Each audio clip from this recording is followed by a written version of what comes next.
Alhamdulillahilladzi arsala rasulahu bil huda wa dinil haq liyuzhirahu ala dini kullihi wa kafa billahi syahidah. Asyhadu an la ilaha illallah wahdahu la syarikalah wa asyhadu anna Muhammadan abduhu wa rasuluhu alladzi la nabiyya ba'dah, amma ba'du. Para hadirin Bapak dan Ibu yang dirahmati Allah, puji dan syukur kehadirat Allah yang Maha Ghafur. Kita bisa bertemu kembali dalam acara kajian virtual Ba'da Zuhur ya, BKM Darul Ihsan Telkom Gerlong. Mudah-mudahan apa yang kita laksanakan menjadi bentuk rasa syukur kita kepada Allah karena sudah diberikan akal pikiran, dan akal pikiran ini akan ditanya nanti di akhirat ya, dipakai apa saja. Dan mudah-mudahan Bapak dan Ibu yang dirahmati Allah termasuk orang-orang yang mensyukuri akal pikiran ketika di dunia, insya Allah. Amin. Bapak dan Ibu yang dirahmati Allah, tema kita masih melanjutkan ya tentang saum dan kekuatan. Ini sudah edisi keempat ya. Ya, bagian keempat ya, atau volume keempat, yaitu tentang target rusdun ya, target rusdun. Nah, Bapak dan Ibu yang dirahmati Allah, jadi materi ini menjadi penting karena berawal dari rasa kekhawatiran ya guru-guru kami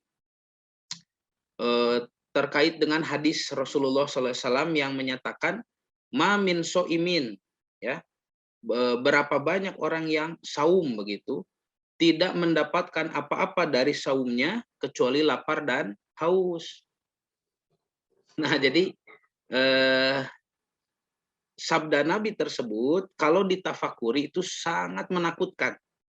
Bagaimana tidak Bapak dan Ibu yang sudah beriman dan sudah berusaha beramal soleh. Itu kan bukan pekerjaan mudah. Orang kafir mendapat keimanan saja itu sulit ya. Setelah mendapat keimanan jadi orang Islam, ada Islam KTP yang tidak mau beramal soleh. Ini kita sudah beriman, sudah beramal soleh. Tapi ternyata masih ada saja yang tidak mendapat apa-apa atau ya dia tidak mendapat buah gitu ya, hasil daripada amal soleh tersebut. Kan menakutkan Bapak Ibu ya. Jadi kalau orang Sunda bilang capek gawe teka pake begitu ya, capek gawe teka pake. Jadi seperti kerja bakti. Nah, maka dengan rasa kekhawatiran itulah penelitian tema ini di pesantren Ibnu Hajar mulai ya dikaji oleh guru kami Al Ustadz Amin Mukhtar dan diajarkan kepada kami para santri dulu ya, bahwa ternyata apa yang Allah harapkan dari orang yang saum dan beribadah di bulan Ramadan itu ternyata ada 4 jenis sifat ya yang Allah harapkan muncul di dalam jiwa Bapak dan Ibu. Yang mana 4 sifat tersebut disebutkan ya oleh Allah Subhanahu wa taala di dalam ayat rangkaian perintah ibadah saum Al-Baqarah 183 sampai 188. Kata para ulama ahli tafsir, silahkan Bapak dan Ibu memperhatikan kalimat di ujung-ujung ayat tersebut. Ya, ini sudah dibahas dan saya akan terus mengulang-ulang sesi ini ya, sesi penjelasan tentang ujung-ujung ayat ini supaya Bapak dan Ibu selalu ingat ya. Ini dalam rangka tikror atau pengulangan karena ilmu itu harus diulang-ulang. Jadi 183 Allah memberikan perintah saum Ramadan ya, kemudian menutup kalimat di ayat tersebut dengan ungkapan la'allakum tattaqun, supaya kalian bertakwa. Saum itu supaya kita menambah takwa. 184 dulu ketika Ramadan diwajibkan, awalnya itu wajib mukhayyar. Wajib mukhayyar itu ibadah yang wajib tetapi masih boleh memilih. Bagi yang kuat saum, maka dia saum. Bagi yang tidak mau saum, dia boleh membayar infak untuk memberi makan fakir miskin, begitu ya. Nah, bayar fidyah. Jadi dulu boleh milih, itu dengan 184. Tapi wa antasumu khairun lakum. Jika kalian saum maka itu lebih baik. In kuntum ta'lamun. Nah, akhir dari kalimatnya adalah ta'lamun. Jika kamu mengetahui. Jadi andai kata Bapak Ibu mengetahui bahwa saum itu lebih baik, pasti kita akan memilih saum. Makanya perintah saum itu Allah juga mengharapkan adanya pengetahuan ya di dalam jiwa kita supaya kita tidak terpaksa melaksanakan saum dan justru kita bergembira ketika melaksanakan saum karena kita paham, karena kita tahu wa antasumu khairul lakum bahwa saum itu lebih baik daripada tidak saum ya. Nah, ini di awal-awal tahun kedua di Madinah ya. Saum Ramadan itu memilih dulu. Lalu turun surah Al-Baqarah 185, Allah sekarang mewajibkan secara mutlak hukum saum di bulan Ramadan bagi semua umat Islam itu wajib, tidak boleh memilih lagi. Sekarang wajib bagi semuanya. Nanti dikecualikan ada yang uzur begitu, yang kepayahan ya. Yang uzur, punya uzur, ada uzur syar'i ya, alasan halangan yang bisa diterima oleh syariat seperti ketika sakit ataupun ketika safar bepergian ataupun bahkan sudah tua lansia tidak kuat saum atau haid ya, haid nifas dan menyusui ya. Kalau haid kan itu tidak boleh saum ya, beda lagi. Ini maksudnya nifas pasca melahirkan dan menyusui begitu ya. Nah, maka itu menjadi pengecualian. Tapi kalau tidak ada udzur syar'i, wajib saum. Jadi semuanya diwajibkan saum, kecuali yang disebutkan tadi, maka dipaksanya dalam tanda petik ya, dipaksanya umat Islam untuk melaksanakan saum itu dalam rangka meningkatkan ibadah. Meningkatkan ibadah adalah meningkatkan syukur. Kemarin sudah dijelaskan ya, pada pertemuan yang lalu, apa itu syukur? Syukur itu ibadah secara keseluruhan, memanfaatkan nikmat dari Allah untuk menyembah Allah. Jadi 185 kewajiban saum Ramadan mutlak. Ini meningkatkan syukur. Makanya Allah berfirman di ayat tersebut diakhiri dengan kalimat la'allakum tashkurun, supaya kalian bersyukur gitu. Masuk 186 ini unik ya. Unik, aneh. Ayat tentang doa tapi terselip di antara rangkaian perintah ibadah saum. Ya. Ayatnya seperti ini. A'udzubillahi minasyaitonirrajim wa idza sa'alaka ibadi anni fa inni qarib.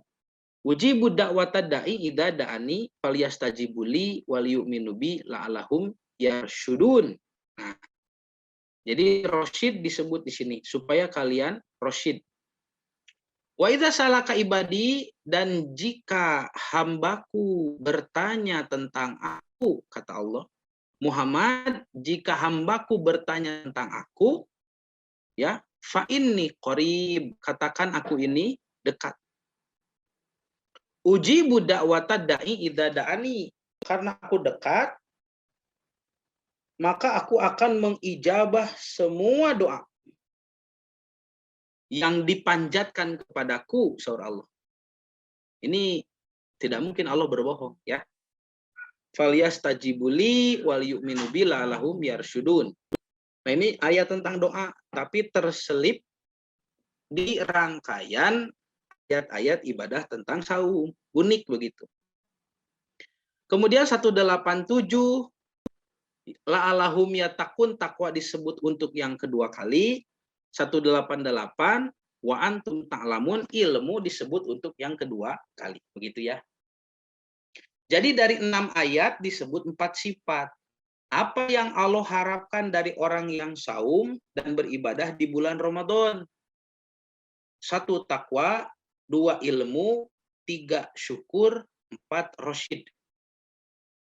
Nah, maka Bapak dan Ibu, jika bertemu bulan Ramadan berapa puluh kali pun, tapi tidak kunjung bertakwa, ilmu tidak kunjung bertambah, syukur, pola ibadah tidak berubah, dan tidak bisa menjadi orang-orang yang rasyid selalu dalam petunjuk Allah, maka ibadah di bulan Ramadan kita sia-sia.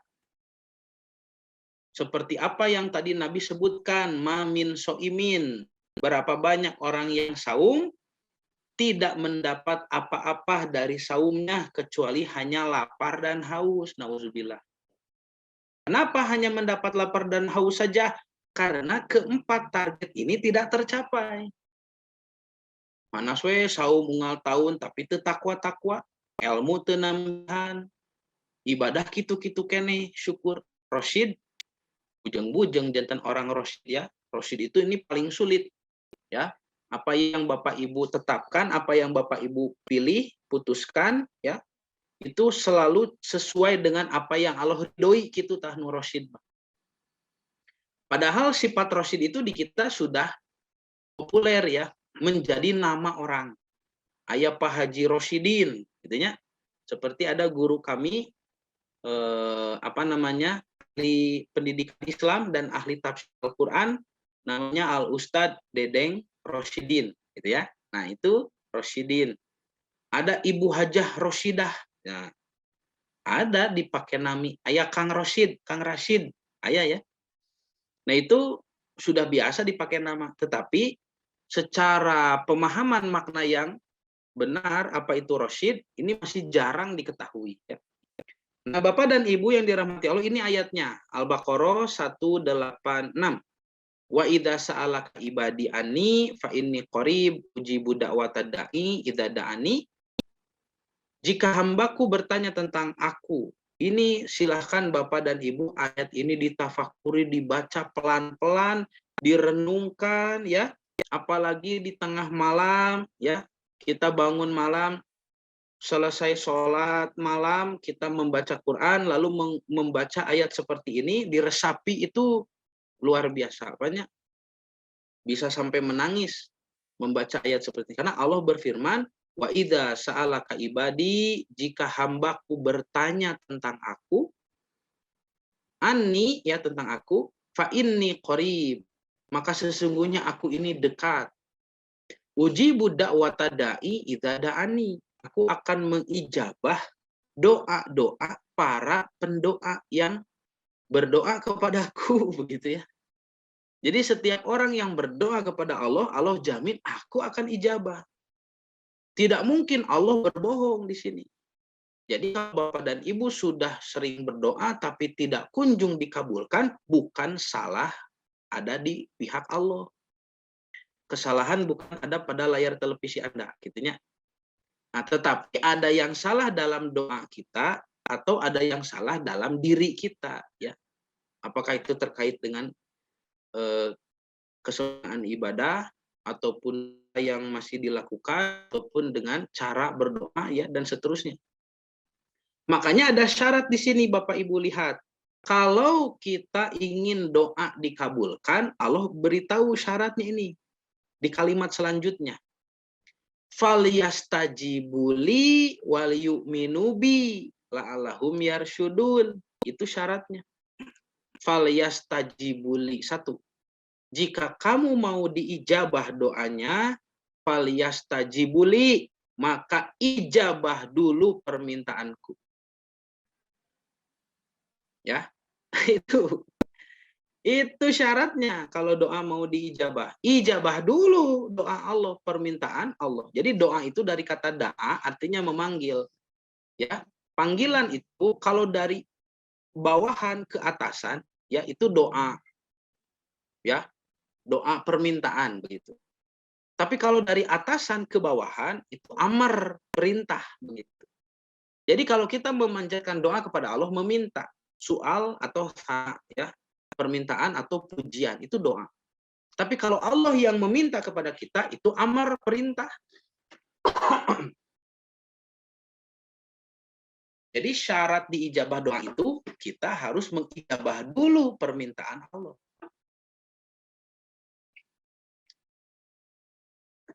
Maka permintaan Bapak dan Ibu oleh Allah nanti dipenuhi. Karena Bapak dan Ibu sudah memenuhi permintaan Allah. Lalu bagaimana kita bisa tahu apa saja permintaan Allah itu? Nah, gitu Pak. Ya. Permintaan Allah sangat banyak. Bagaimana supaya kita mudah untuk mengetahuinya? Oke, Bapak Ibu sekarang sudah bersemangat. Saya mau mengijabah permintaan Allah. Ya Allah, apa saja yang Allah minta, hitung saja sifat-sifat daripada hukum Allah, hukum-hukumnya. Ada yang wajib, ya, ijab. Ada yang mandub atau sunnah.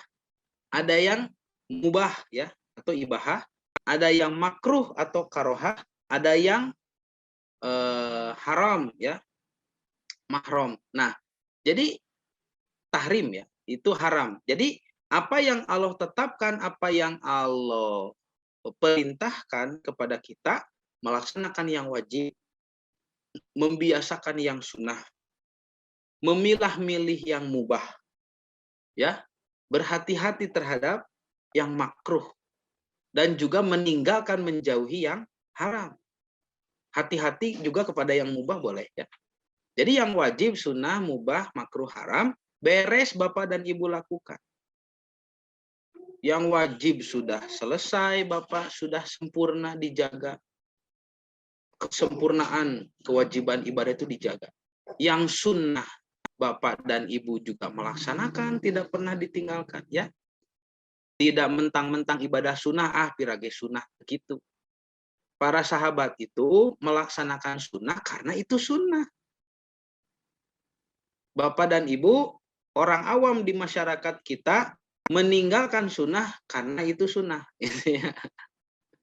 Jadi kenapa tidak ibadah sunnah? Ada pirage sunnah, nah itu salah. Para sahabat itu melaksanakan ibadah sunnah karena ini sunnah, begitu ya. Beda paradigmanya, beda. Kita masih melaksanakan yang makruh, dapirage makruh atau teu haram. Gitu orang mah. Padahal para sahabat itu meninggalkan yang makruh karena itu makruh. Makruh itu dari kariha, artinya membenci. Makruhun dibenci, tidak mau, ya, melaksanakan sesuatu yang dibenci oleh Allah, ya. Tidak mau sahabat itu. Nah, jadi yang makruh juga diusahakan supaya lebih diminimalisir, ya. Kemudian yang haram ditinggalkan, sudah jauh-jauh dengan yang haram. Maka yang mubah dipilah-pilih. Nah, itu sudah pemenuhan keinginan Allah. Jadi Allah sudah mengajak kita untuk memenuhi apa yang Allah tuntut. Maka ketika kita menyambut apa, ya, segala macam yang Allah tuntut, itulah syukur, ya, ibadah kepada Allah. Dan syukur, bagaimana cara beribadah itu harus pakai ilmu. Lalu kita naik, ya, kualitas ibadah kita karena kita sudah paham ilmunya sampai pada derajat takwa. Jadi betul Bapak, takwa, ilmu, syukur, dan ini rosyid yang paling terakhir. Semuanya berkaitan. Semuanya memiliki keterikatan, ya. Tidak bisa berdiri sendiri. Begitu. Jadi falyastajibuli ini kalimat yang luar biasa. Ketika Allah Subhanahu wa taala berfirman, ujibu da'wata da'i idza da'ani. Aku akan mengijabah semua doa yang dipanjatkan kepadaku. Tapi syaratnya falyastajibuli. Ijabah dulu permintaanku. Cobi. Allah perintah ini, Allah perintah itu. Kitanya cuek, tidak pernah mengindahkan. Lalu kita minta-minta kepada Allahnya mau dikabulkan, diantep kalau naon sih. Orang yang tidak taat tidak akan mungkin diperhatikan. Ya. Bapak Ibu juga kan kita secara manusiawi saja ini masuk akal. Kalau Bapak di kantor, misalkan Ibu di mana, di sekolah atau di tempat jual beli, ya. Kita kan punya rekan-rekan atau kita punya murid, punya bawahan, ya.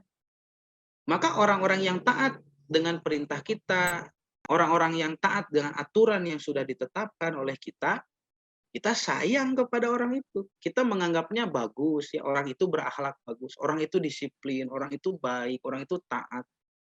Maka ketika orang yang taat itu misalkan meminta sesuatu, pasti kita pertimbangkan. Oh nya, ya murid teh bager, pinter, getol, rajin, soleh, aya murid nu kitu, bager pisan budak teh. Lalu izin, ya, Ustad, saya izin tidak bisa masuk. Ustad mah teu masalah, nya sok bade naon aya priyogi teu sawios. Ya, diizinkan ketika dia meminta dikabulkan, silahkan. Ya. Begitu juga dengan apa yang Allah perlihatkan kepada makhluknya. Ketika seorang makhluk seorang manusia yang sudah memenuhi segala perintah Allah, yang wajib, yang sunnah, yang mubah, yang makruh, yang haram, sudah dijaganya dengan baik untuk semata-mata keridhaan Allah. Lalu dia meminta, pasti Allah akan kabulkan. Nah, dia sudah menjadi makhluk kesayangan. Falyastajibuli, maka ijabahlah dulu permintaan. Wal yu'minu bi, dan percayalah kepadaku. Sing percantan ngadu amah. Ya, berimanlah kepada Allah Subhanahu wa taala. Pasti bakal mengabulkan permintaan Bapak dan Ibu. Allahum yarsyudun, agar mereka selalu dalam kebenaran. Jadi Rasyid itu selalu dalam petunjuk Allah kalau Bapak dan Ibu taat. Ini kunci Rasyid ya. Taat dulu, takwa dulu. Tingkatkan ilmu supaya tahu bagaimana cara bertakwa. Takwa diraih dengan syukur. Syukur itu meningkatkan kualitas ibadah. Cara beribadahnya dengan ilmu sampai derajat takwa. Baru kita bisa berusaha menjadi orang-orang yang rasyid.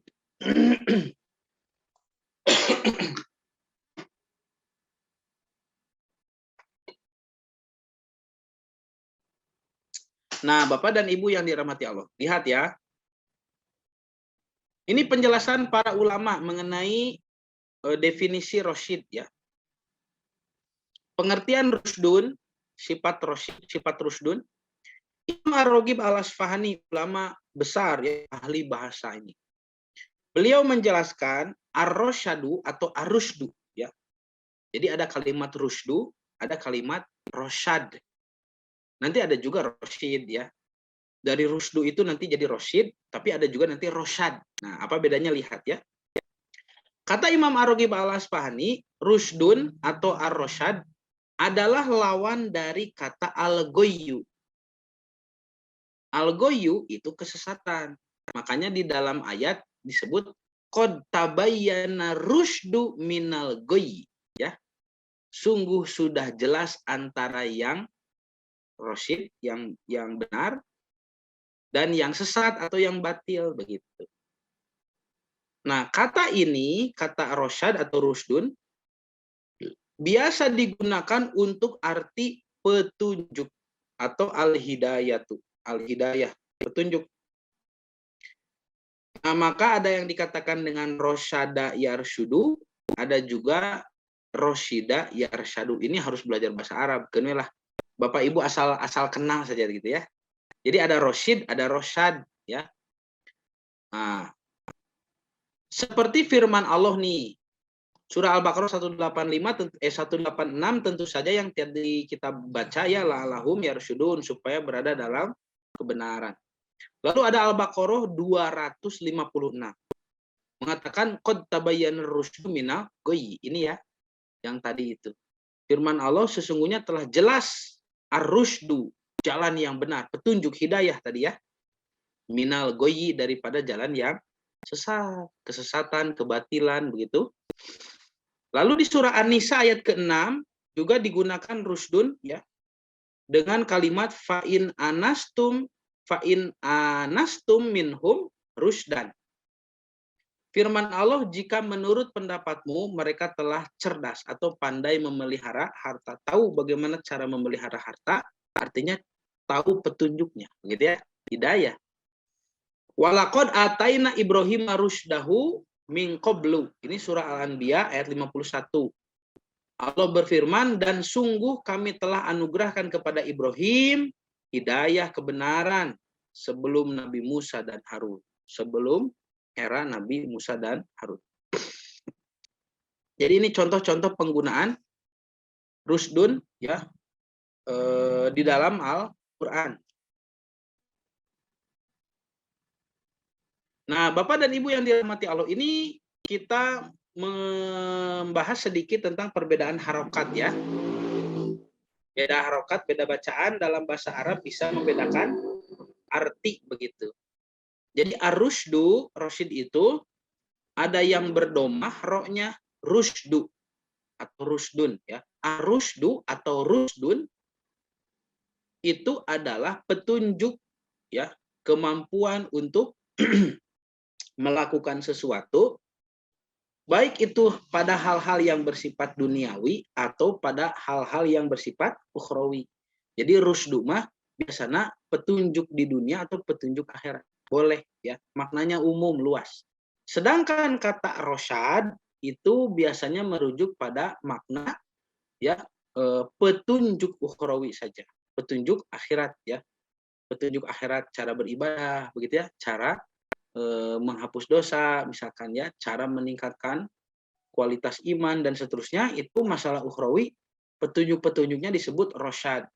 Tapi kalau rusdun ya, ar-rusdu itu masalah, tidak hanya masalah ukhrawi tapi juga masalah duniawi gitu ya.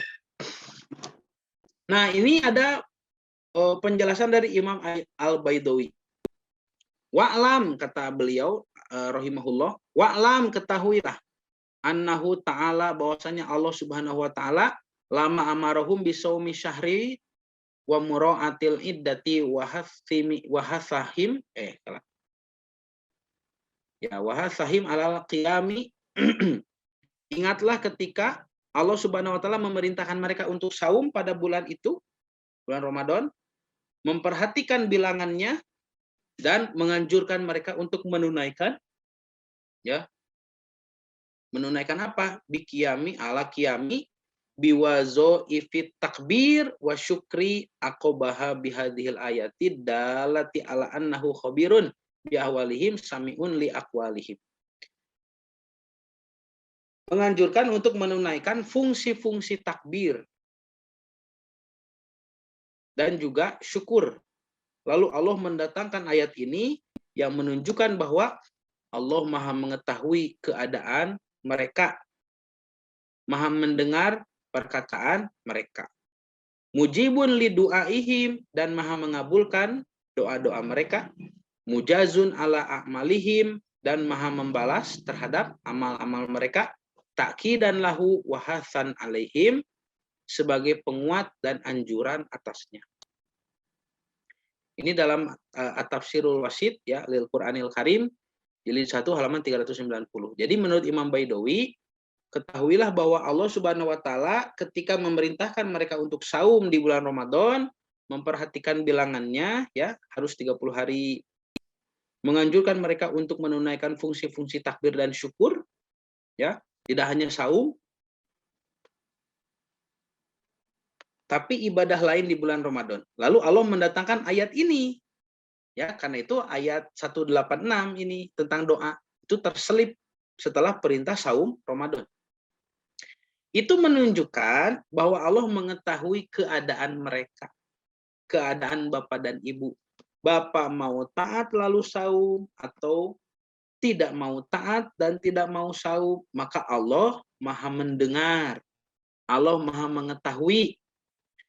Bagi orang-orang yang taat kepada apa yang Allah perintahkan, ibadah saum tadi, saum itu ibadah yang paling tersembunyi. Maka ketika orang yang saum itu berdoa, kata Nabi, tidak ada yang menghalangi doa mereka. Allah akan mendengar, Allah akan mengabulkan doanya itu, dan Allah Maha membalas atas amal mereka sebagai penguat dan anjuran atasnya. Tuh. Jadi unik ya, ayat 186 ini terselip di antara rangkaian perintah ibadah saum karena menunjukkan bahwa Allah tahu ya. Allah memerintahkan saum Ramadan itu, saum itu ibadah yang paling tersembunyi. Tidak ada orang yang melaksanakan saum lalu ketahuan 100% kalau dia begini berarti sedang saum, tidak ada. Apa ciri orang yang saum? Ciri yang mengandung kemungkinan 100% bahwa dia sedang saum, tidak ada. Lemas misalkan. Banyak orang yang tidak saum pada lemes. Ya. Atau mulutnya bau. Wah, banyak orang yang tidak saum juga mulutnya pada bau.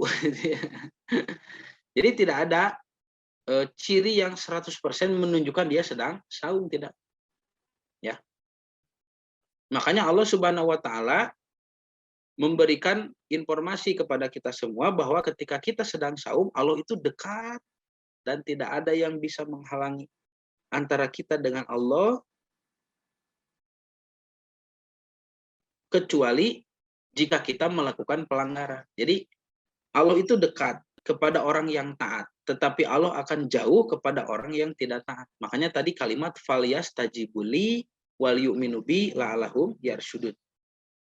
Nah, Imam Ibnu Katsir rahimahullah juga menjelaskan wa fi dzikrihi ta'ala hadhil ayatal ba'ifata ala du'ai mutakhallalatan baina ahkamis syami ya irsyadun ilal ijtihadi fi du'ai inda ikmalil iddati bal inda wa inda kulli fitrin.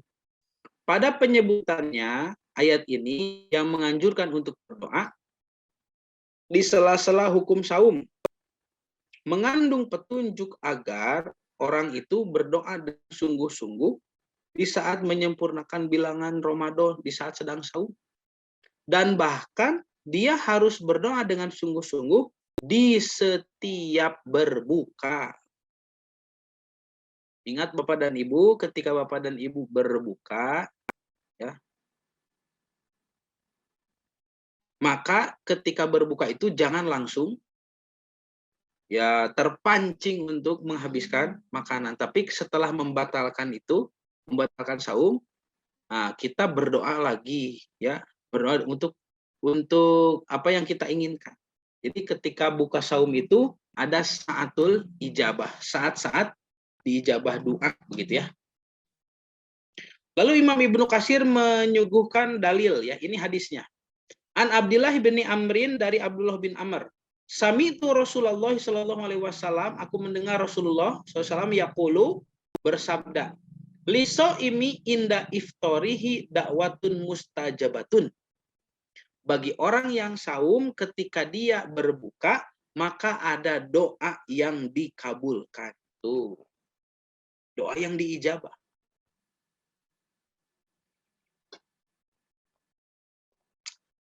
Maka Abdullah bin Amr idza aftara da'a ahlahu wa waladahu. Jika dia berbuka, Abdullah bin Amr nih, maka beliau mendoakan keluarganya dan juga mendoakan anak-anaknya. Jadi ketika berbuka saum itu ada saatul ijabah, waktu diijabah doa. Ini Nabi sendiri yang mengatakan liso imin, bagi orang yang saum inda iftorihi, ketika dia berbuka. Dakwatun mustajabatun, ada doa yang ya mustajabah, yang pasti diijabah. Nah, kemudian ada hadis lagi sami masih dari Abdullah bin Amr. An Abdullah bin Amrin qala Nabi sallallahu alaihi wasallam, Nabi bersabda, inna lisoimi inda fitrihi, ini dia tadi mah inda iftorihi, di inda fitrihi sami wae. Dakwatan maturoddu, bagi orang yang saum di saat berbuka terdapat doa yang tidak bisa ditolak. Jadi doanya tidak akan mungkin ditolak, begitu ya.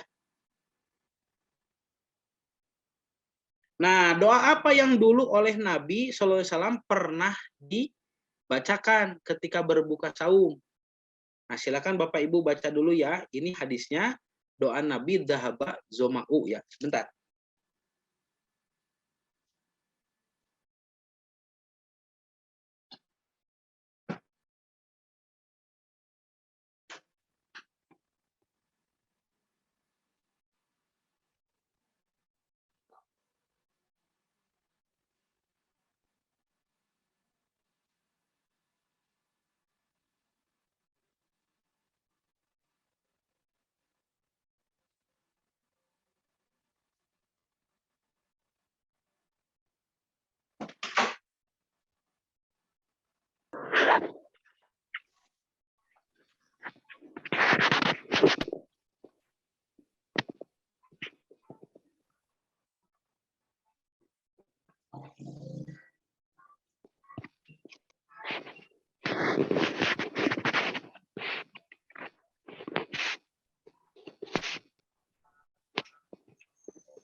Ya, mohon maaf. Jadi ini hadis yang menyebutkan doa saum ya, doa berbuka saum yang pernah diucapkan oleh Nabi Muhammad SAW, yaitu zahaba zoma'u wa batalatil uruqu wa sabatal ajru insyaallah.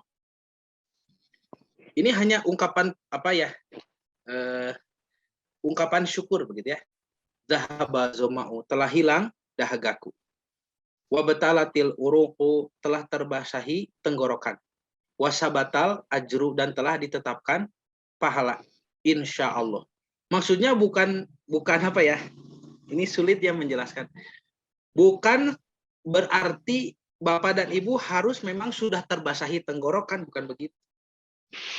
Jadi ada orang yang kebingungan, ini doa dibaca dulu lalu minum, atau minum dulu lalu baca doa, begitu ya. Itu memang kalau kita tidak paham syair-syair Arab, ya tidak paham gaya bahasa di abad pertengahan. Rasulullah SAW itu hidup di zaman memang bahasa itu sangat tinggi, dijunjung tinggi ya. Jadi ini hanya ungkapan saja, ya, ungkapan bahwa orang yang sedang saum itu sekarang sudah waktunya berbuka. Sekarang sudah waktunya untuk membasahi tenggorokan, begitu. Jadi zahaba zoma'u, alhamdulillah telah hilang dahaga. Dengan buka ini sudah hilang dahaga, nanti akan hilang, begitu. Jadi tidak setiap fi'il madi atau kata kerja berbentuk lampau itu artinya sudah terjadi, tidak begitu. Contoh misalkan, surah An-Nasr turun memberikan informasi bahwa Nabi akan menaklukkan kota Mekah dulu ya. Surat An-Nasr itu pakai kata kerja fi'il madi, idza jaa nasrullah. Ketika pertolongan Allah telah turun. Ya, wa ra'aitan nasa yadkhuluna fi dinillahi afwaja, dan engkau melihat orang-orang berbondong-bondong masuk agama Allah. Fasabbih bihamdi rabbika wastaghfir innahu kana tawwab, dan seterusnya. Ini peristiwa Futuh Mekah. Ayat itu turun belum kejadian Futuh Mekahnya. Pertolongan Allah itu belum nanti digenapi. Tapi ayat itu mengatakan idza jaa nasrul. Apabila telah datang pertolongan Allah. Begitu ya. Jadi tidak harus menunjukkan makna hakiki. Oh, ini berarti harus basah dulu tenggorokannya baru bisa baru bisa disebut dahaba doma'u gitu ya. Ya, jadi kalau saya baca syarahnya, baca penjelasan para ulama, doa ini boleh Bapak Ibu ucapkan sebelum membatalkan saum atau sesudah membatalkan saum, boleh, silahkan saja. Jadi tidak ada penekanan harus di mana, apakah harus sudah minum atau sebelum minum, tidak ada.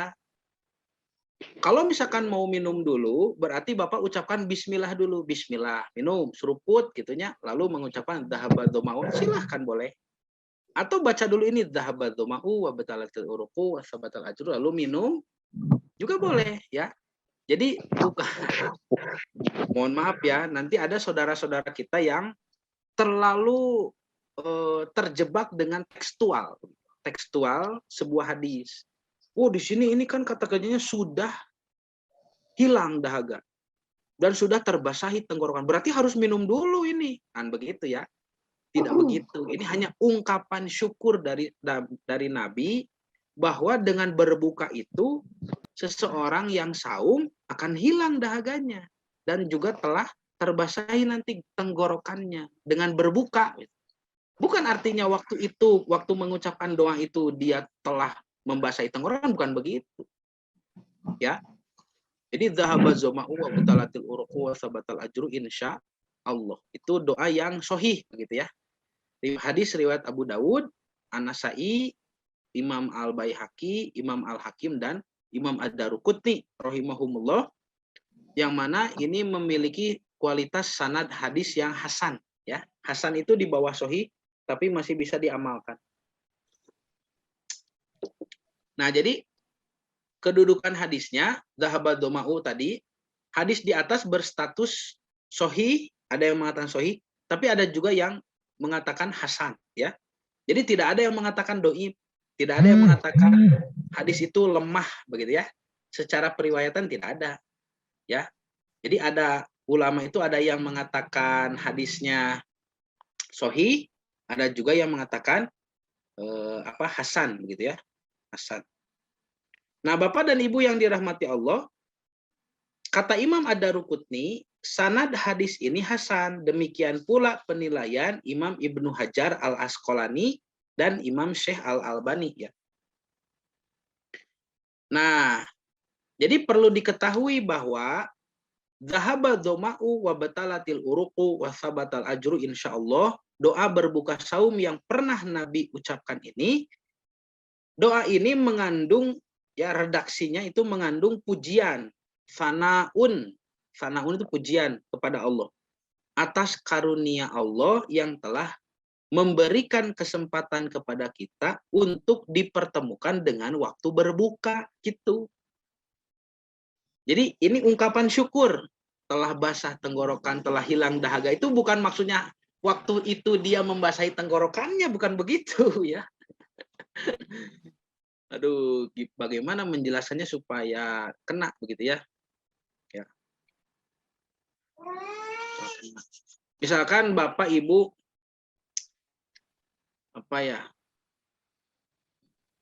sudah ditetapkan untuk naik haji begitu ya. Nah, Bapak Ibu ada pemberitahuan, insya Allah tahun ini berangkat haji. Lalu Bapak Ibu kan bergembira, alhamdulillah, sujud syukur.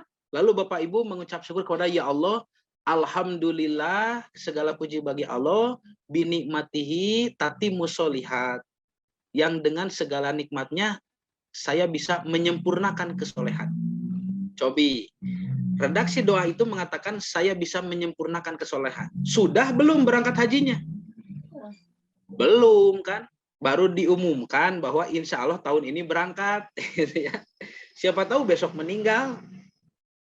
Tapi dengan adanya kepastian, oh saya berangkat haji, maka diungkapkanlah rasa syukur, ya Allah, segala puji bagi Engkau yang dengan nikmat-Mu aku bisa menyempurnakan kesolehan. Maksudnya mau berangkat haji nih. Ya, menyempurnakan kesolehan itu belum. Bisa jadi begitu kan? Atau bisa jadi juga orang yang baru pulang haji. Ketika pulang ke rumahnya dia berdoa, segala puji bagi Allah yang dengan nikmatnya saya menyempurnakan kesolehannya, tidak ada masalah ya. Apakah sebelum atau sesudah itu bukan pembahasan utama. Ini saya heran banyak yang bertanya, Pak Ustadz cenah membaca dahaba doa dulu atau minum dulu. Nah, maka jeung riweuh kadinya gitunya. Ini hanya ungkapan dari Nabi yang bersyukur bertemu waktu berbuka begitu. Dia mau minum dulu silahkan, mau doa dulu lalu minum juga tidak ada masalah. Tidak menjadi batal doanya, tidak. Tidak menjadi tidak sah doanya begitu, tidak merusak pada kualitas doa, tidak. Ya. Jadi ini adalah syukur ya kepada Allah yang atas karunia-Nya kita diberi kesempatan bertemu waktu berbuka gitu. Jadi kalau mau ibu bapak minum dulu silakan, bismillah. Itu kan memang disunahkan sebelum minum, bismillah, bismillah suruput, dahabatu ma'wa btalatil urqu wa sabatal ajru insyaallah mangga gitu oke. Atau ketika mendengar adzan maghrib, Allahu akbar, alhamdulillah, langsung berdoa zahabatu ma'wa btalatil urqu wa sabatal ajru insyaallah, bismillah suruput itu tidak naon gitu ge. Ya. Jadi Rasulullah SAW bersabda, orang yang saum lalu berbuka mendapat 2 kebahagiaan, gitu kan? Kebahagiaan pertama yaitu kebahagiaan ketika dia berbuka. Kebahagiaan kedua saat dia bertemu dengan Allah di akhirat untuk menerima pahala atau kenikmatan surga. Sebagai balasan dari amal kita, antara lain ibadah saum saat kita hidup di dunia. Nah, jadi Bapak dan Ibu, sejauh pengetahuan kami ya, atau sependek pengetahuan kami, hadis inilah yang pernah diucapkan oleh Nabi ya sebagai doa untuk berbuka saum begitu ya. Doa buka saum ya. Nah, dengan demikian redaksi doa ini dapat diucapkan baik sebelum minum gitu ya, atau makan ataupun setelahnya, karena esensi doa terletak pada pujian sana kepada Allah ya, syukur atas karunia-Nya yang telah mempertemukan kita dengan waktu berbuka begitu ya.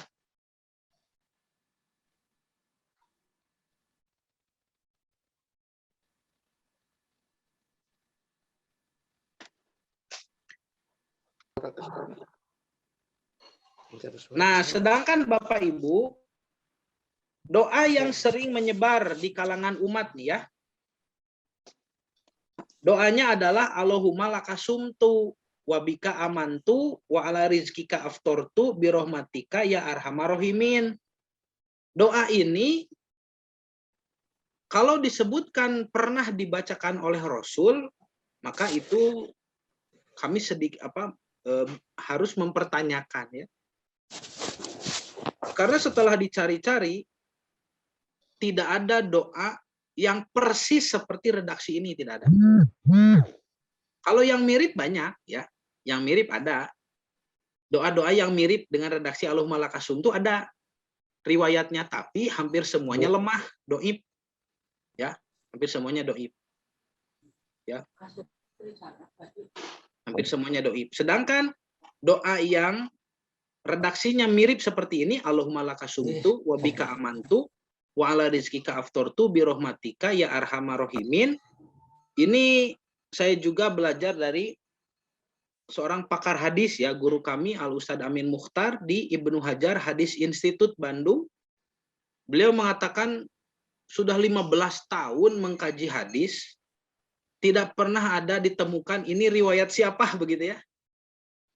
Jadi Bapak dan Ibu kalau mau berdoa pakai redaksi ini, ya kalau mau berdoa bebas silahkan, tapi jangan pernah ada anggapan bahwa doa ini pernah diucapkan Nabi gitu. Jangan pernah ada anggapan bahwa ini adalah satu-satunya doa yang harus dibaca ketika berbuka saum. Jadi ada pengkhususan. Kalau buka saum doanya ini. Nah, tidak begitu ya. Jadi Nabi tidak ada riwayatnya pernah berdoa seperti ini. Ini Ducati mana gitu Pak?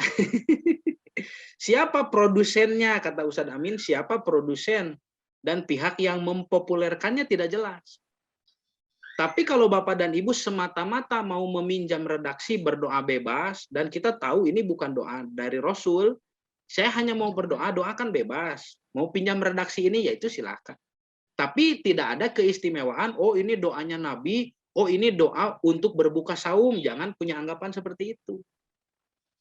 Kalau mau mengkhususkan doa berbuka saum, dan kalau mau menyandarkan bahwa doa itu dari Rasulullah, maka yang dibaca adalah dhahaba doma'u gitu. Dhahaba doma'u wa batalatil uruku wa sabatal ajru. Jadi kalau Allahumma lakasumtu wa bika amantu tidak ada ya riwayatnya. Nah, adapun redaksi yang ditemukan riwayatnya tidak seperti itu persisnya. Ada sedikit perbedaan. Yang pertama, redaksinya begini. An Muadzi bin Zuhroh Zuhrota annahu balagohu anna nabiyya sallallahu alaihi wasallam kana idza aftara, apabila berbuka, qala Nabi katanya membaca Allahumma lakasumtu wa ala rizkika aftartu, sependek itu. Nah, ini riwayatnya ada hadis riwayat Abu Dawud, Al-Bagawi, Baihaqi dan Ibnu Abi Syaibah dari Muadz bin Zuhroh, tapi hadis ini dhaif begitu. Dhaif itu lemah riwayatnya. Jadi kemungkinan persentase bahwa ini ucapan Nabi sangat kecil ya. Kenapa hadis tersebut dhaif? Karena sanadnya terputus. Sanad itu adalah mata rantai ya, mata rantai periwayatan. Jadi sanad itu jalur periwayatannya terputus. Di mana terputusnya? Di tadi orang yang bernama Muadz bin Zuhroh. Ternyata Muadz bin Zuhroh tidak terdaftar dalam golongan sahabat Nabi. Artinya dia tidak bertemu Nabi. Tapi dia tercatat sebagai seorang tabi'in. Tabi'in itu muridnya sahabat. Jadi Nabi sudah meninggal, dia baru lahir, muncul, lalu berguru kepada sahabat. Jadi dia tidak sejaman dengan Nabi, tidak bertemu Nabi. Sebagaimana diterangkan oleh Imam Ibnu Hajar Al-Asqalani, ya, karena itu hadis ini dikategorikan dhaif mursal. Ya, mursal itu hadis yang diucapkan oleh dia mendengar langsung dari Nabi, padahal dia tidak bertemu Nabi. Yaitu seorang tabi'in, murid sahabat, meriwayatkan secara langsung dari Nabi. Ini bohong gitu. tanpa melalui generasi sahabat. Padahal ia tidak sezaman dengan Nabi. Lihat hadisnya sekali lagi. An Mu'adz bin Zuhroh, dari Mu'adz bin Zuhroh ini tabi'in. Annahu, kata dia, balagohu, telah sampai kepadanya berita anna Nabiya sallallahu alaihi wasallam, bahwasanya Nabi begini, Nabi begitu. Padahal dia tabi'in, tidak melihat langsung, tidak tahu langsung. Oleh ulama ahli hadis, kalau kasusnya seperti ini maka disebut hadis mursal, ya, doib hadisnya. Jadi jangan-jangan ini perkataan dia sendiri, jangan-jangan tercampur dengan perkataan manusia yang lain, itu, ya. Jadi sangat apik sekali ulama ahli hadis itu kalau ingin mengkonfirmasi apakah ini benar-benar ucapan Rasul atau bukan. Tidak bisa seenaknya, ya. Keun bae lah doib kita hadis, tidak bisa. Kalau kita mengamalkan semua hadis doib, untuk apa lalu para ulama ahli hadis membuat ilmu-ilmu hadis? Membuat ilmu mustalah hadis, membuat ilmu jarah ta'dil, membuat ilmu takhrij hadis, ya. Banyak itu ilmunya. Ilmu ilal, ilat-ilat para rawi, ya. Banyak sekali ilmu untuk meneliti hadis itu. Itu dirumuskan supaya kita yakin dan bisa memilah-milih mana yang benar-benar ucapan Rasul, mana yang bukan. Jadi ketika satu hadis digolongkan kepada hadis yang doib, maka itu diduga kuat bukan ucapan Rasulullah SAW. Dan kita harus menghindar karena bisa terjadi kekeliruan di dalam beribadah. Yang pertama, ibadahnya jadi keliru karena misguide, begitu ya. Gagal mendapat petunjuk dan bukan kata-kata Nabi. Yang kedua, kita bisa juga mendapat dosa berdusta atas nama Nabi. Dan itu diancam oleh Rasulullah. La takdzibu alayya. Janganlah kalian berdusta kepada atas namaku.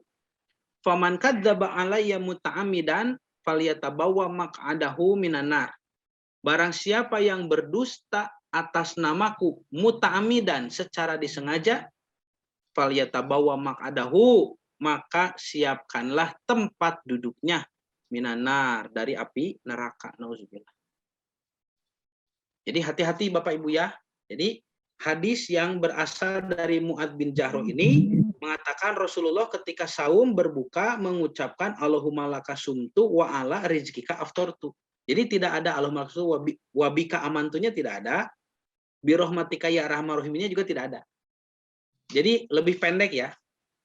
Allahumma laka sumtu wa ala rizkika aftortu. Ini hadisnya doib, ya. Dan lebih baik tidak diamalkan. Sedangkan yang tadi yang panjang, Allahumma laka sumtu wa bika amantu wa ala rizkika aftortu birahmatika ya arhamar rahimin, itu jelas-jelas riwayatnya tidak ada. Sedangkan riwayat yang ada, bagaimana Nabi membaca doa ketika berbuka saum, itu dhahaba zomahu wa batalatil uruku wa sabatal ajru, insyaallah itu. Itu lebih menenangkan kepada hati jika Bapak dan Ibu ya mengamalkan doa berbuka saum sesuai dengan apa yang pernah Nabi ucapkan, begitu ya. Nah, itu riwayat yang pertama, hadisnya doib tadi ya, dari Mu'adz bin Jahroh, bin Abi Jahroh. Nah, sekarang riwayat yang kedua. An Anas bin Malikin, dari Anas bin Malik, qala, ia berkata, karena Rasulullah sallallahu alaihi wasallam idza aftara, apabila Rasul berbuka, qala, beliau membaca bismillahi Allahumma lakasumtu wa ala rizkika aftortu. Jadi di sini pakai bismillah. Bismillahi Allahumma lakasumtu wa ala rizkika aftortu. Bagus tidak redaksi ini? Bagus redaksinya, bismillah tuh. Allahumma lakasumtu, ya Allah bagimu aku saum dan atas rizkimu aku berbuka. Bagus ini kalimat.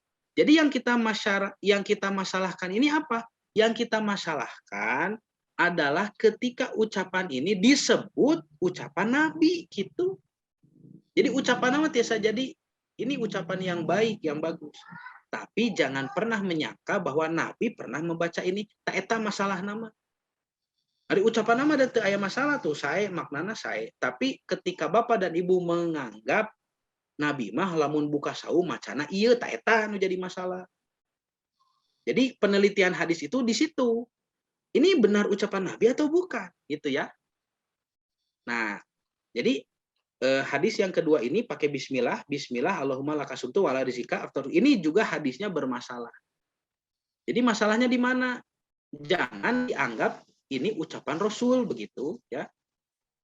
Tapi kalau Bapak dan Ibu mau berdoa, bebas, pinjam redaksi saja ini, dan tidak meyakini bahwa itu ucapan Rasul, juga tidak mengkhususkan kalau setiap buka saum harus baca itu, tidak dikhususkan begitu, ya silahkan. Ya masa kali-kali hoyong ya doa bebas, bismillah, redaksi nak itu. Itu tidak jadi masalah, silahkan. Cuma bukankah lebih menenteramkan kalau kita membaca doa sebagaimana yang dibaca oleh Rasul nu tadi dahabadomau gitu. Nah, jadi hadis yang pakai bismillah, bismillahi Allahumma lakasuntu itu juga doib. Bahkan dapat dikategorikan sebagai hadis maudhu. Hadis maudhu itu hadis palsu.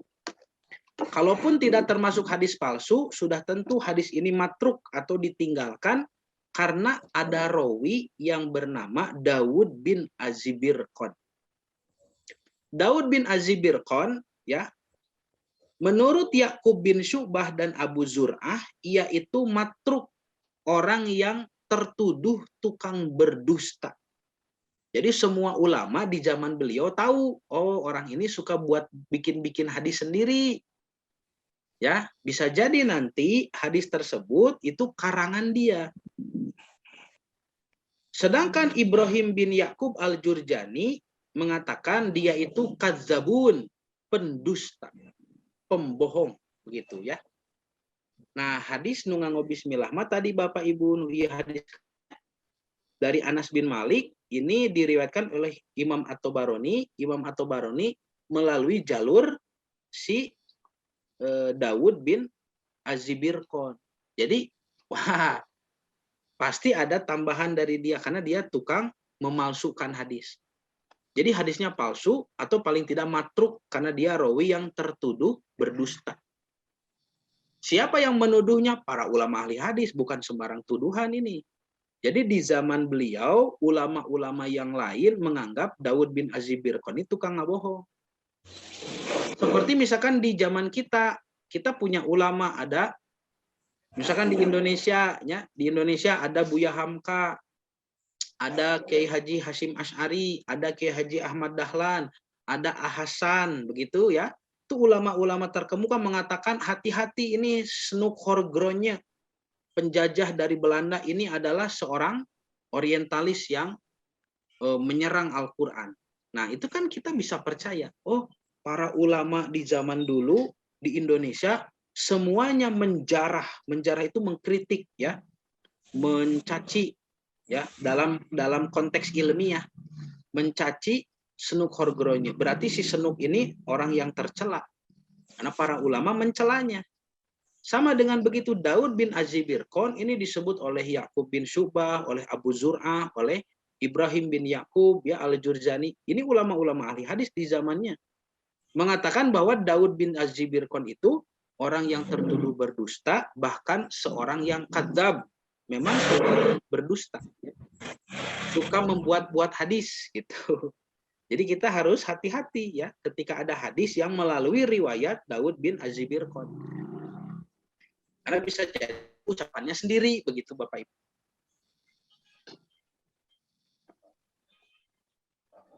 Nah, itu hadis yang kedua. Sekarang hadis ketiga. Cukup 3 sajalah contohnya.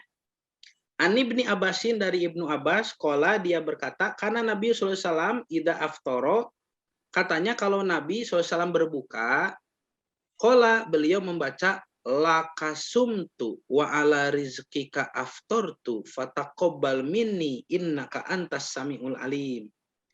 Bagimu aku berbuka dan dengan atas rizkimu aku bagimu aku saum ya, dan atas rezekimu aku berbuka, maka terimalah dariku ya saum ini, sesungguhnya engkau adalah zat yang maha mendengar dan mengetahui. Bagus tidak ini ucapannya? Bagus. Ucapannya bagus, tidak ada yang salah. Lalu kenapa hadis ini disebut doib, lemah, dan tidak bisa diamalkan? Tidak bisa diamalkan kalau Bapak dan Ibu menganggap ini ucapan Nabi. Gitu ya. Jadi tolong dipahami, mempelajari hadis itu bukan melihat redaksinya bagus atau jelek. Oh, kalau hadisnya palsu berarti nanti redaksinya menyesatkan. Belum tentu begitu. Bisa jadi redaksinya bagus seperti ini, tapi teliti dalam ilmu hadis itu, apakah ini benar ucapan Rasul atau bukan? Karena menyandarkan ucapan kepada Rasulullah, alias mengatakan ini Rasul membaca, ini Rasul berkata, itu konsekuensinya berat. Kalau ternyata salah dan Rasul tidak mengatakan itu, kita diancam masuk api neraka, ya. Diancam.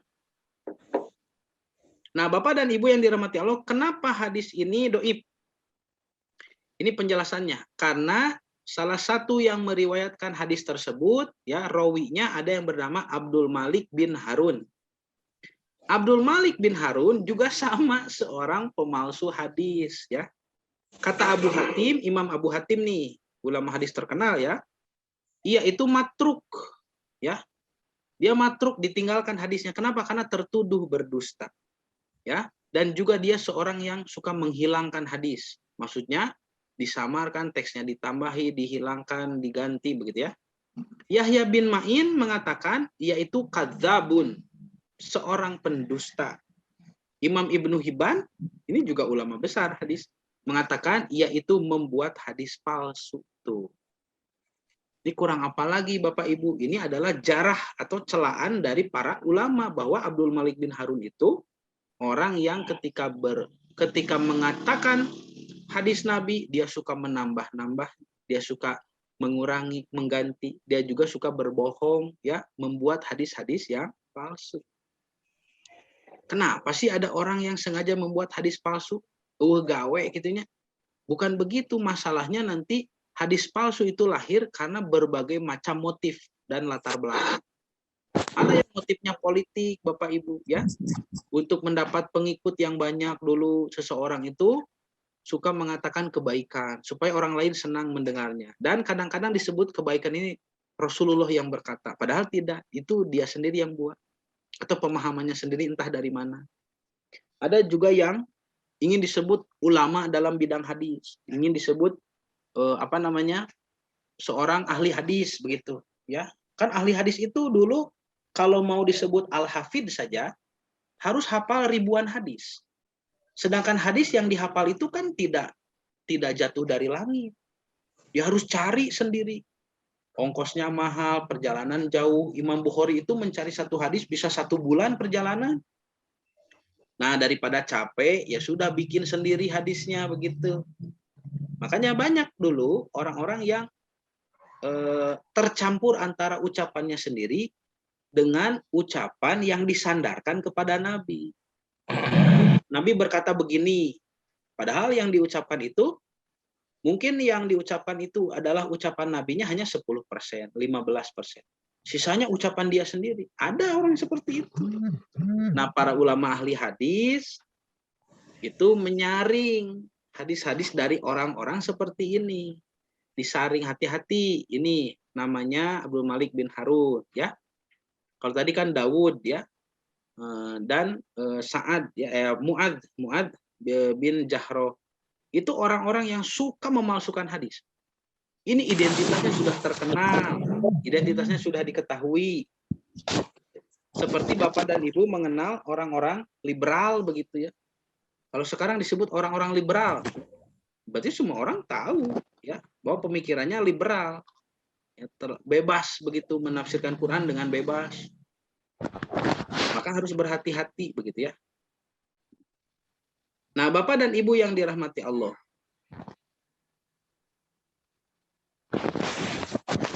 Syekh Dr. Muhammad Sayyid At-Tantawi berkata, ketika Allah Subhanahu wa taala itu berfirman di surat Al-Baqarah 186, wa idza sa'alaka ibadi itu, ya, anni fa inni qarib.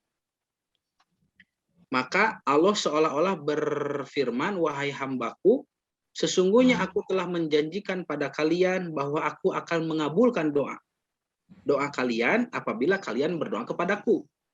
Dan hendaklah kalian memenuhi segala perintahku. Itu syaratnya supaya ingin dikabulkan.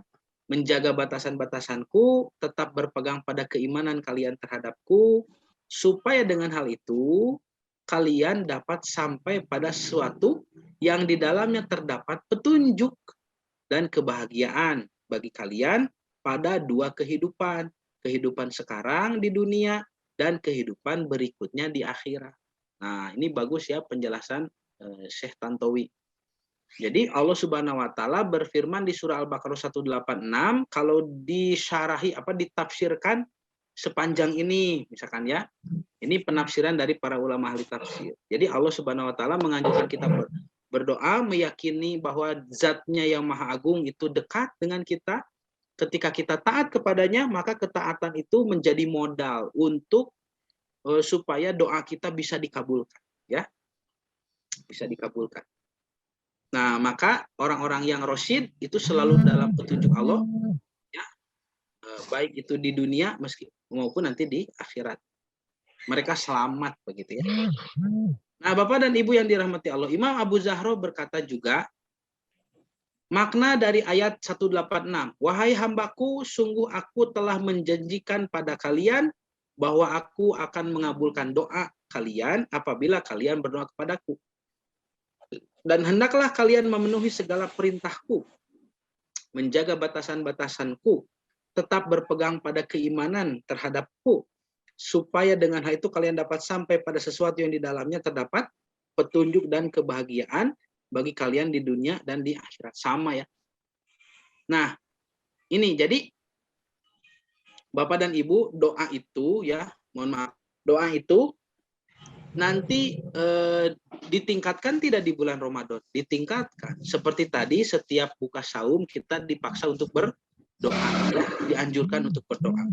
Kemudian Nabi juga mengatakan bahwa orang yang sedang saum itu kalau diibaratkan sinyal begitu, sinyalnya sedang mantang begitu ya. Jadi ketika sedang saum Bapak Ibu sinyalnya mantang, ketika berdoa itu tidak ada yang menghalangi, hati-hati itu yang orang saum itu ya. Wah, luar biasa orang yang sedang saum itu. Nah, maka nasib daripada doa itu nanti ada 3 ya. Ada yang langsung dikabulkan, ada yang ditangguhkan sampai dianggap pantas untuk menerima. Jadi ditangguhkan dulu sampai nanti Allah menganggap Bapak Ibu pantas dikabulkan. Ada juga yang diberikan di akhirat sebagai pahala begitu. Jadi nanti di akhirat Bapak Ibu akan dapat pahala doa yang belum dikabulkan di dunia. Maka ketika Bapak dan Ibu mendapat pahala berdoa seperti itu, Bapak akan bertanya kepada malaikat, pahala apa ini? Kata malaikat, pahala ketika engkau berdoa kepada Allah. Jadi ngadoa teh aya pahalaan, Pak. Ya. Maka orang itu akan menyesal. Kenapa dia tidak lebih banyak berdoa? Tolong diingat ucapan Umar bin Khattab nih. Kata Umar bin Khattab, bukannya aku takut kalau doaku tidak dikabulkan. Bukan itu yang ditakuti oleh Umar. Karena dikabulkan tidak dikabulkan itu kehendak Allah dan Allah pasti menghendaki yang terbaik. Jadi kata Umar, bukannya aku takut doaku tidak dikabulkan. Tapi yang aku takutkan adalah aku berhenti berdoa kepada Allah. Jadi kalau Bapak dan Ibu ngadoa ke Allah tuh dikabulkan wae berhenti weh. Nah, itu yang celaka. Karena tidak pantas disebut hamba Allah kalau sudah tidak berdoa kepada Allah. Jadi ngadoa mah sanes masalah dikabulkan teu dikabulkan, tapi masalah ta'abudi, menyembah Allah. Urang teh hamba Allah. Maka seorang hamba pantasnya itu meminta terus-menerus kepada Tuhannya begitu. Jadi biasakan bibir itu basah dengan doa ya. Nah, itu dengan zikir. Zikir kan juga doa ya. Doa itu nanti ada 2 macam, ada doa sanaun tadi pujian, ada juga doa su'alun. Su'al itu permintaan. Jadi berdoa itu bisa memuji, menyanjung atau meminta. Apa bedanya pujian dengan sanjungan? Kalau pujian bahasa Arabnya hamidun. Hamidah yahmadu, hamdan, hamidun, mahmudun itu pujian. Kalau sanaun sanjungan. Bedanya apa? Kata para ulama ahli bahasa, kalau hamidun pujian itu setelah ada jasa. Setelah ada jasa. Jadi Allah berjasakan kepada kita, lalu kita memuji Allah dengan jasanya. Maka itu pujian. Tapi kalau sanaun sanjungan. Ini tanpa ada jasa pun kita menyanjung Allah. Ya. Kita menyanjung Allah. Jadi kalau Bapak dan Ibu misalkan memerintah kepada anak Bapak, anak Ibu, tolong belikan anu, lalu anak kita berjasa ya membelikan kita sesuatu, lalu kita mengatakan terima kasih anak yang baik, gitu ya. Duh nuhun jang dak bager. Nah, nyebut bager eta pujian. Karena budak tos nulungan, gitu ya.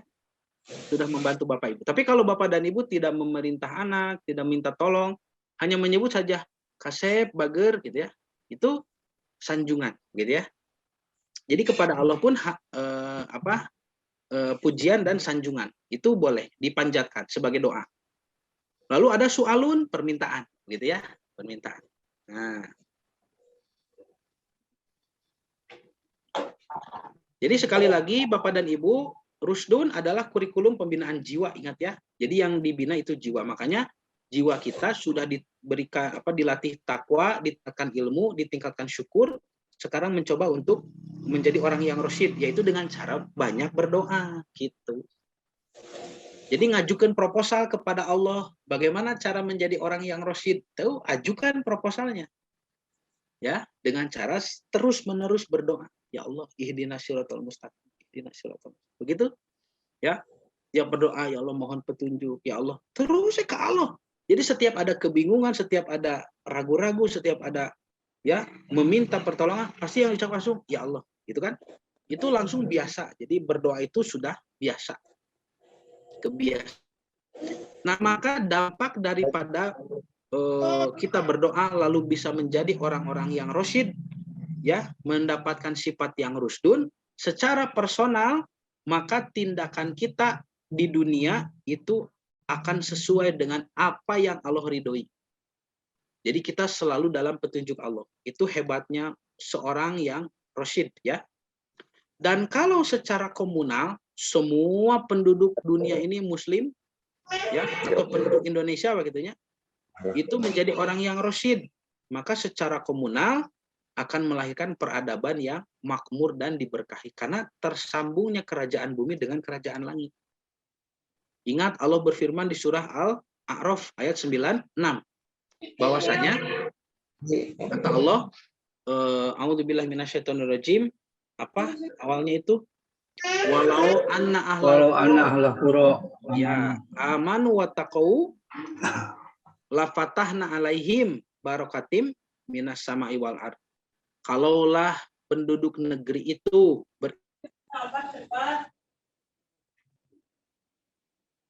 beriman dan keberkahan dari langit dan dari bumi, itu ya. Terus helatah Bapak Ibu, jadi ya banyak-banyak berdoa. Nanti di bulan Ramadan kita tingkatkan berdoa. Nabi sudah memotivasi orang yang sedang saum, doanya mudah dikabulkan. Dan ketika berbuka saum, ya itu ada saatul ijabah, saat-saat diijabah doa, gitu ya. Nah, jadi sekian dulu yang bisa disampaikan. Mudah-mudahan menjadi tambahan ilmu yang bermanfaat, khususnya bagi saya sendiri, dan menjadikan motivasi kepada Allah beribadah ya lebih tinggi, beribadah kepada Allah lebih tinggi. Kita insya Allah bertemu lagi di pertemuan selanjutnya membahas tentang saum umat-umat terdahulu, begitu ya. Saum Yahudi, saum Kristiani, yang mana sudah tidak dilaksanakan pada hari ini. Nah, Bapak dan Ibu yang dirahmati Allah, saya cukupkan sekian. Mohon maaf atas segala kekurangan. Ya, ditutup dengan doa Robbana hablana min azwajina wa dzurriyyatina qurrata a'yun waj'alna lil muttaqina imama. Rabbana la tuzigh qulubana ba'da idh hadaitana wa hab lana min ladunka rahmah innaka antal wahhab. Rabbana atina fid dunya hasanah wa fil akhirati hasanah wa qina adzabannar. Aqulu qouli hadza wa astaghfirullah li wa lakum. Wassalamualaikum warahmatullahi wabarakatuh.